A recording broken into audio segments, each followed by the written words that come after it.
Some of you may have been a fan or quasi-fan of David Letterman. David Letterman. I used to like watching him at late night TV. He was a fixture of late night TV for over 3 decades. And over the years, David Letterman introduced us to several comedic bits, like Stupid Human and Stupid Pet Tricks, the Hello Deli, and my favorite, Will It Float? Or Is This Anything? But the most famous of all the shticks that David Letterman did was his top 10 list. Remember that? The top 10 list.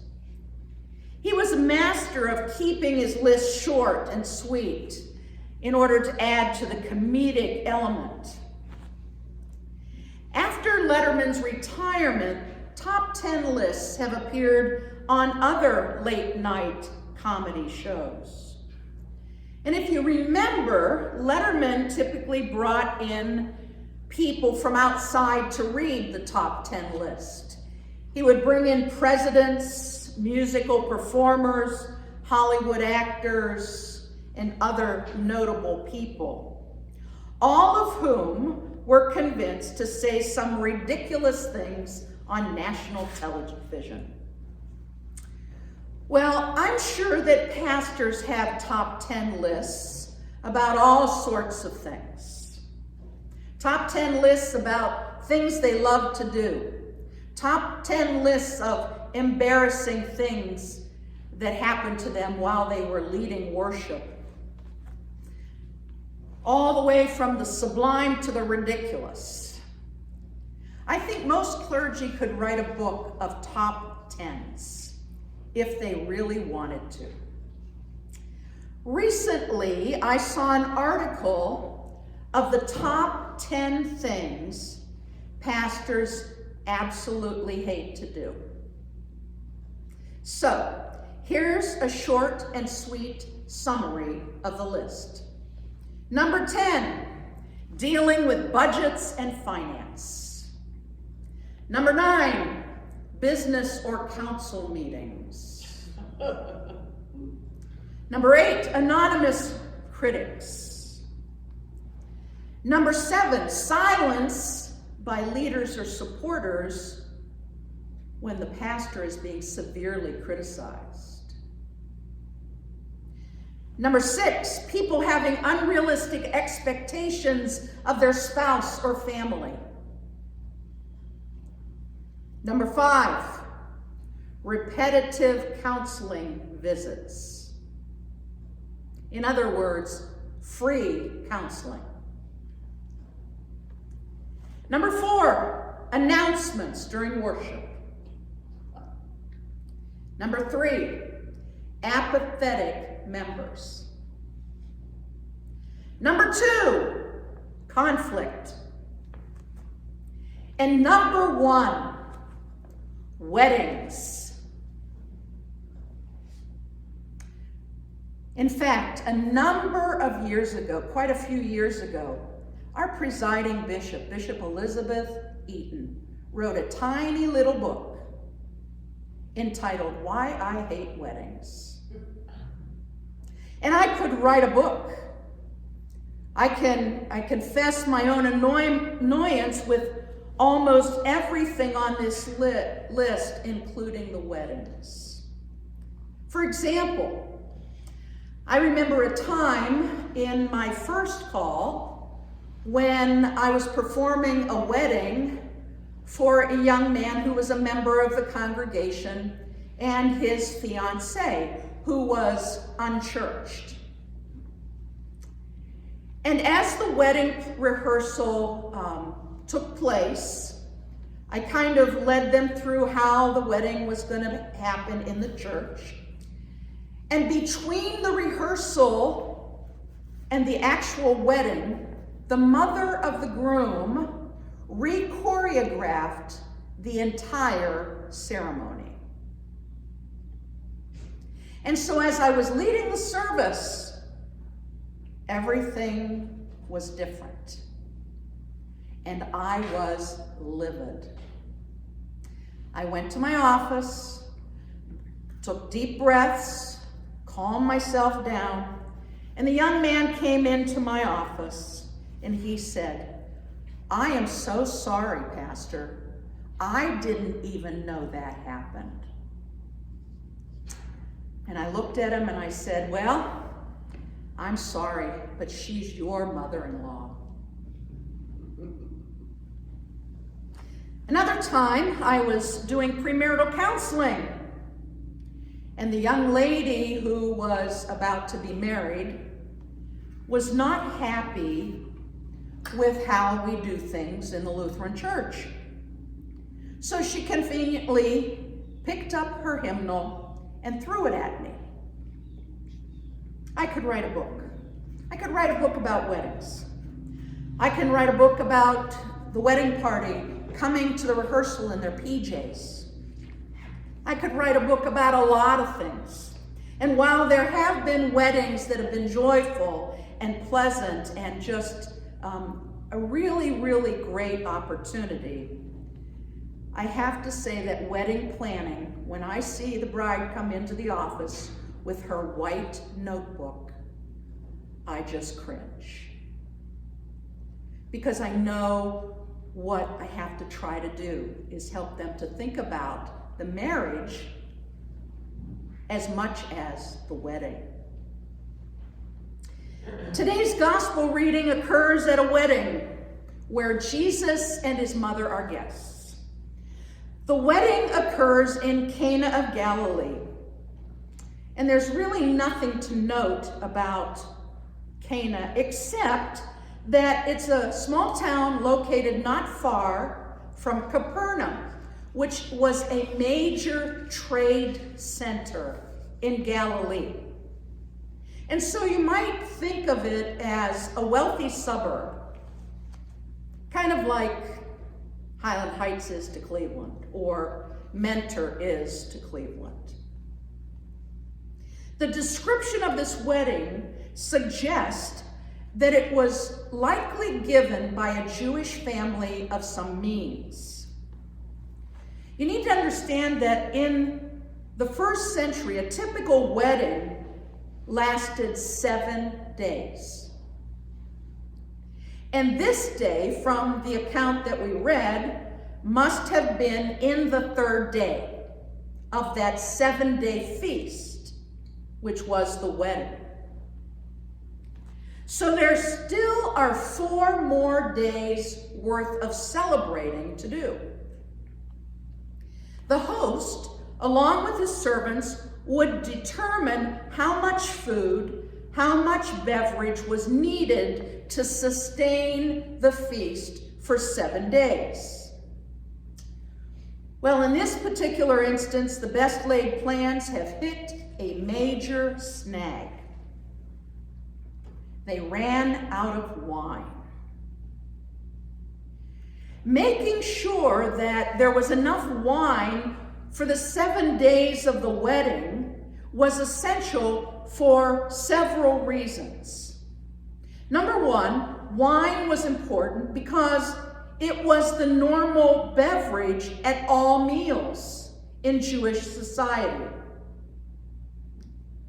Typically, unless the water had been purified, it was not fit for drinking. In 1st century Palestine, it was safer to drink wine than to drink water. The second reason is that wine was a symbol of joy. One ancient rabbi stated, "Without wine, there is no joy." L'chaim, to life. At the same time, drunkenness was a disgrace. Jesus never intended his guest or the guest to drink up all the wine that night. It needed to last 4 days. And there was enough to satisfy a large number of guests through the rest of the wedding week. So, throughout the scriptures, an abundance of good wine was a sign of God's blessing, a sign of the joyous arrival of God's presence. And there are several places in the Old Testament that proclaim that in the day of salvation, the mountains shall drip with sweet wine, and all the hills shall flow with it. It is a sign of God's blessing. Maybe all this talk about wine and weddings, about celebrating with joy, should remind us as Lutherans of the joy we have as we receive God's grace at the marriage feast of the Lamb. Too often our celebration of Holy Communion resembles a funeral more than a wedding. With joy we come to the table. With joy we celebrate with bread and wine. With joy we celebrate God's blessing. I've often wondered what it would be like if we put as much time and effort and money into worship as we do weddings. Now that's something to think about. One of the other things I know about this passage is that for some strange reason, it was one of the favorite passages for my mother. She loved this story of Jesus encouraging people to be joyful,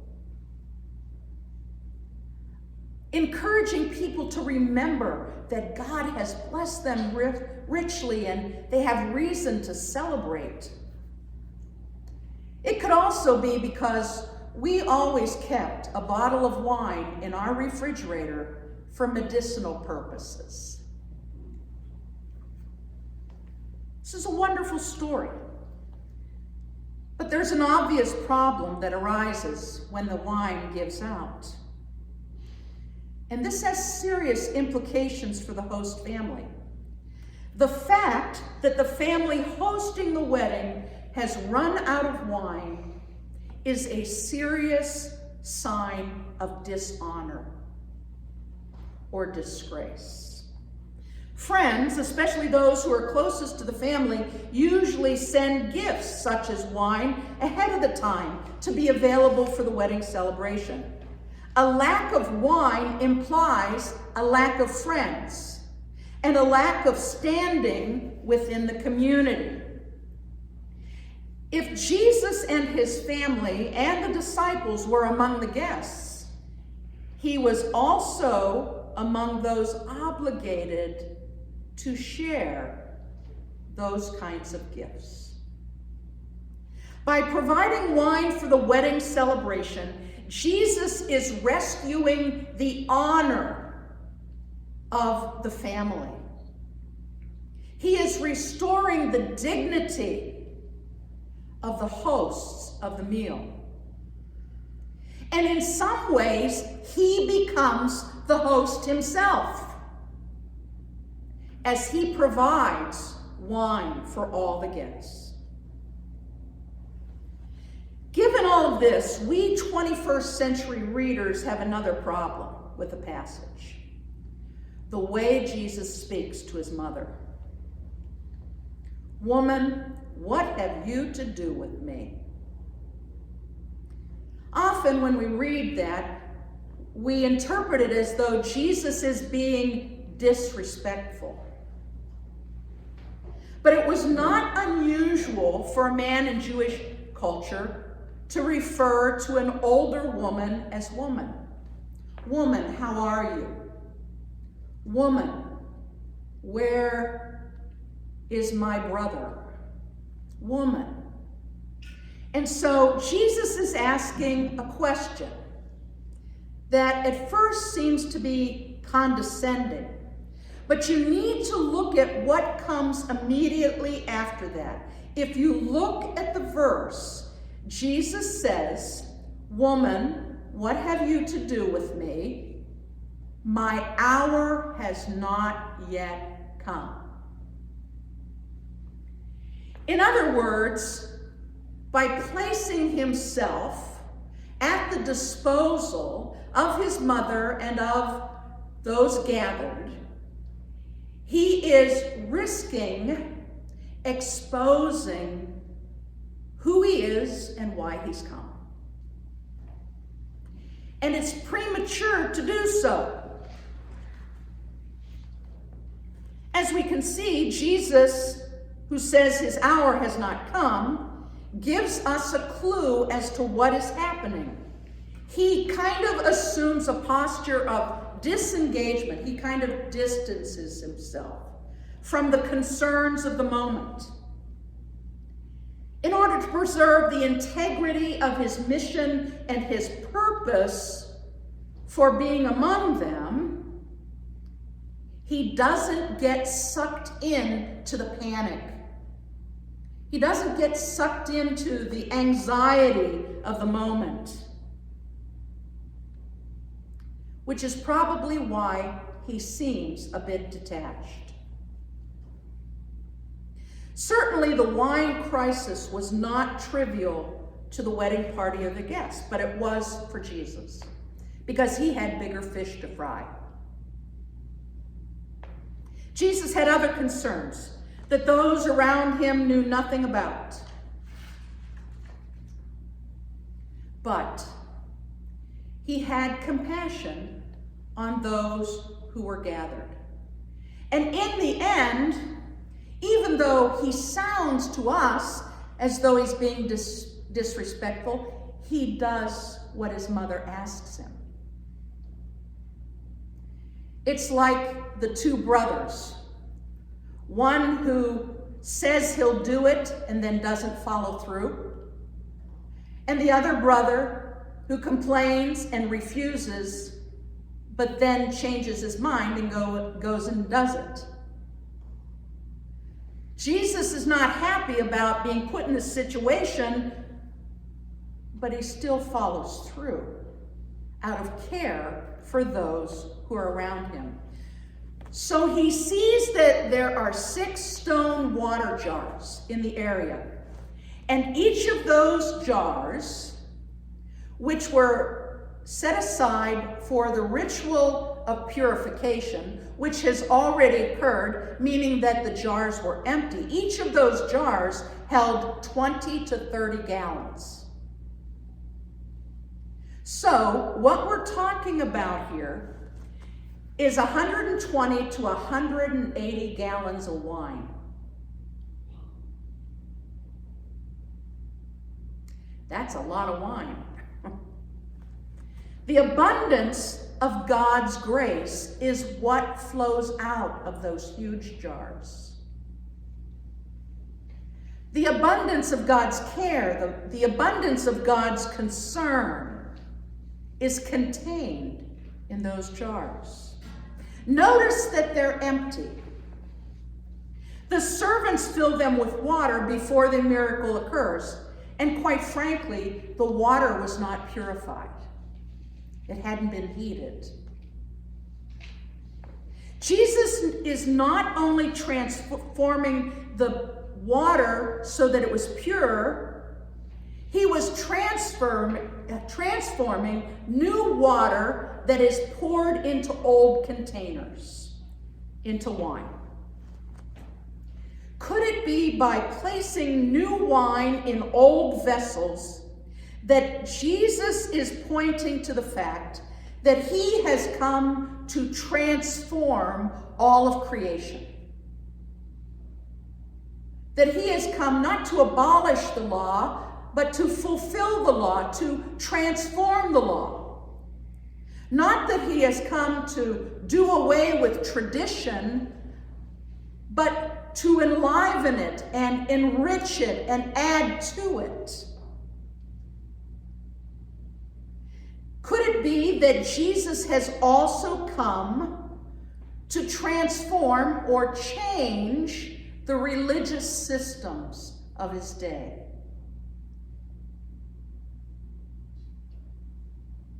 Jesus does something new.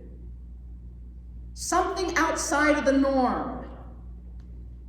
And it is a sign of God's grace. I wonder, could it be that the new expressions of the gospel in our time today can be contained in the old containers of our Lutheran religious traditions?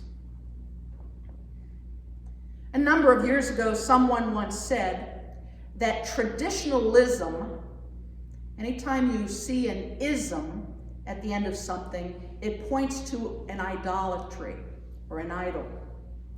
Traditionalism, he said, is the dead faith of the living. When we worship our traditions more than we worship the one to whom our traditions point, we lose our spiritual center. Yes, this gentleman, Yaroslav Pelikan, said, traditionalism is the dead faith of the living, but tradition is the living faith of the dead. The living, life-giving traditions that have been passed on from generation to generation as Christ has been made known to us. We do not worship our liturgical or theological forms. We worship the one who is revealed to us in many and various ways. The book of Hebrews reminds us, in the past, God spoke to our ancestors through the prophets at many times and in various ways. But in these last days, he has spoken to us by his Son. As we think about the sign that Jesus performs in this chapter of John's Gospel, turning water into wine, we are reminded that John's Gospel itself is referred to as the book of signs. And we're going to learn a little bit more about that. It's the book of signs. And the wedding at Cana in Galilee is the first of many signs that reveal who Jesus is and what he has come to do. John uses the word sign to refer to Jesus' miracles, because the significance of the miracle does not rest solely in the miracle itself, but in that to which the miracle points. The result of changing the water into the wine, of performing a saving act for this wedding, is a sign that reveals that Jesus has come to do greater things. It is a sign that points to something else. It is a sign that points to the abundance of God's love, the abundance of God's grace, the overflowing nature of God's concern and care for us. The deed that he performs reveals the doer, and the gift that is received reveals the giver of the gifts. And all of this ultimately points to God's abundance as seen in the gift of God's saving act in Jesus Christ. My prayer this day is that as we receive the wine, the abundant grace of God, that we would come with joy and that we would celebrate Jesus, who is able to save us and give us a new life. Amen.